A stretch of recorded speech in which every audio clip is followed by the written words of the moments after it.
Лидер дегендин өзү бул бир максатка жетүү үчүн элди мындай жетектөө жөндөмү деп билебиз да. Анан лидер болуш үчүн жоопкерчиликти алыш керек да. Ошо көпчүлүктө жоопкерчиликти ала билиш керек. Ошол эле маалда ошол көпчүлүк ошол лидерге баш ийиш керек да. Ошол киши бүт ошондой бир кырдаалга кабылганда жоопкерчиликти алып туруп өзүн элди өзү менен ээчите турган адамды лидер деп айтат да. Анан ошол аялдардын орду мен кандай деп билем, ошол аял саясатта болобу, кызматта болобу же бизнес структурада болобу, аялдар өтө жоопкерчилик менен иштешет. Аял эне, аял жар, ошол эле учурда аял кызматкер, аял жетекчи, аял эне болуп үй бүлөнүн очогун сактайт, үй бүлөдө балага тарбия берет. Жолдошунун оор кырдаалда ошол бир өзүнүн бир кеңешин айтып, ошол бир мындай бир орусча айтканда направление берет. Иштеген коллективинде чоң жетишкендиктерге жеткенге аракет кылат. Мен ошо айтарым, аял бар жерде жоопкерчилик өтө жогору да. Биздин шаарда дагы көп лидерлер бар. Эми алардын бирөөнү айтсаң бирөө калып калышы мүмкүн, бирок бар. Учурда ошолордун жардамы менен ошо шаарыбыздын жетекчилиги жүргүзүп аткан, ошол шаарыбыздын өнүгүүсү үчүн кылып аткан шаар жетекчилигибиздин жетишкендиктерине ошо лидер айымдардын да салымдары бар деп эсептейм да. Биздин ошол кызмат мындай калктын аярлуу катмарын тейлеген кызмат да. Жашы жетип карлык келгендеги, ден соолугуна мүмкүнчүлүгү чектелген же болбосо багуучусунан ажыраган ошол адамдар бизге келет, биз аларды тейлейбиз, баягы колубуздан келген кызматыбызды көрсөтөбүз мыйзам чегинде. Жок, эгерде андай мүмкүнчүлүгүбүз болбой калса, жок дегенде эле жакшы мамиле жасап, ошо жакшы бир мындай бир көңүлүн көтөрүп, баарлашып, ошондой мамиле кылганга аракет кылабыз да, мындай жөнөкөйлүк мененчи.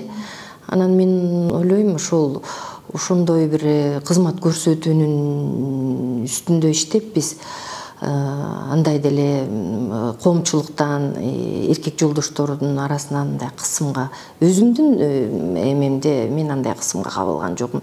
Наоборот, мындай только всегда поддержка, орустар айткандай, колдоо.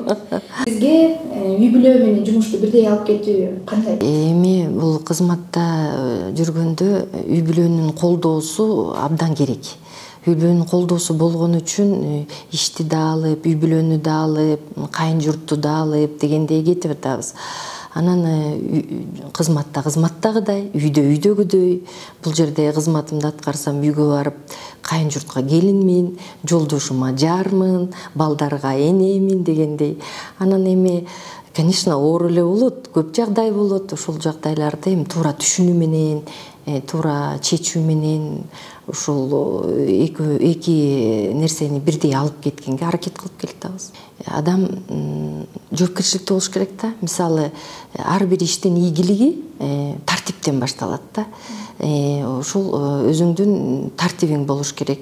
Мисалы, айткан сөзүңө турушуң керек. Бирөөгө сөз бердиңби, ал сөздүн өтөөсүнө чыгышың керек, сөзсүз түрдө. Колуңан келбесе, сөз бербе. Сөз бердиңби, аягына чык. Эч качан кечикпеш керек. Эч качан кечикпеш керек. Болжолдонгон убакыт мүнөттөн бир аз эртерээк келип даяр болуп туруш керек. Любой жумуштун, любой кызматтын, аткарыла турган иштин ийгилиги ушул адамдын өзүнүн правила поведения ошондон зависит да. Орусча айткандачы, ар адам менен мамилени туура түзүп кеткенге болот да. Мугалимдердин үй бүлөсүндө төрөлгөм. Мен ошол төрөлүп өсүп, ошол жерден тарбия алгам. Мен ошол бала күнүмөн ошондой тарбия алып калгам дагы. Ошол тарбия менин ошол күнгө чейинки иштеген ишиме, эмгек жолумда только баягы оң жагынан таасир этип туура мамиле кылууга аракет кылам. Анан дагы бир эң жакшы сапат бул жөнөкөйлүк да. Адам менен адамдай болуп, эми өмүр бою кызматта турган киши жок. Же кыргыздар айткан атаңдан калган такты жок. Адам менен адам болуш керек, жөнөкөй болуш керек. Кудай астында баарыбыз бир дейбиз да, бир пендебиз да. Ошону менен көп нерсеге жетишеген болот. Келечектеги муунга, келечектеги айымдарга мен лидер болом деген кыздарга кандай кеңеш берет элеңиз? Кыздарга бере турган кеңешим ошол биринчи өзүңдүн тартип. Бизде тартип, үйдөн алган тарбия, коомдогу тарбия, биринчи үйдөн тарбия башталат, анан коомдогу окружение. Эң эле биринчи ошол, анан билим. Мен айтарым, билимдүү болгула, билимиңерди өркүндөткүлө, сабаттуу болгула, өзүңөр менен иштешкиле, баягы орустар айткандай развиваться этиш керек. Бардык тараптан ошол билим алып тим болбостон, биз өзүбүздүн кыргыз экенибизди унутпашыбыз керек. Ошол эле учурда нарк населибизди сакташыбыз керек. Биз кыргыз экенибизди унутпашыбыз керек. Бизде кыргызда ар бир макал, лакап ошол терең философия менен айтылат да, ошол билимдүү, илимдүү, нарк населдүү болсо, азыркы муундагы келаткан жаштар көп нерсеге жетишет деп ойлойм да.